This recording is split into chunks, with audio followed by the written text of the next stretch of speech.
next email that comes in my box is like, now how much, chocolate are we putting into this tort? And I'm like, this note to self, do not do these two things at the same time. But yeah, it's called Finding God Faithful.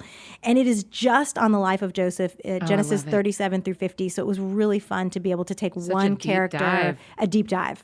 And I loved it. And you see, his brokenness of family, his having to forgive his brothers, betrayal, trusting God when it looks like you are going in the exact opposite direction of his will. Yeah. I mean, when he's headed to Egypt, he could not have felt anything but this has to be 100% counter to God's will. And it wasn't. He was right exactly on the track God had him on.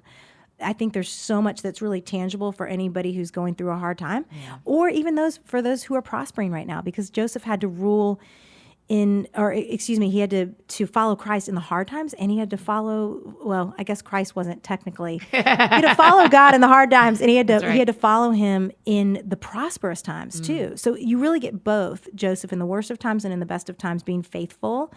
But ultimately we see the overarching covenant, God's covenant that started with Abraham, that is run all the way to Jesus. Yeah. And Joseph was just really this tiny part of it.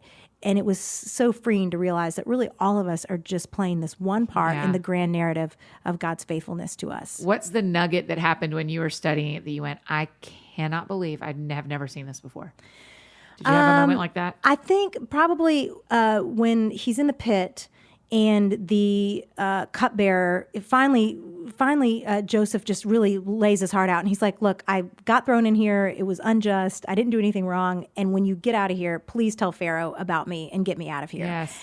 And 1 or 2 verses later, it says, and the chief cupbearer forgot him. I know. And your heart just sinks. And it's another 2 years until Joseph gets out.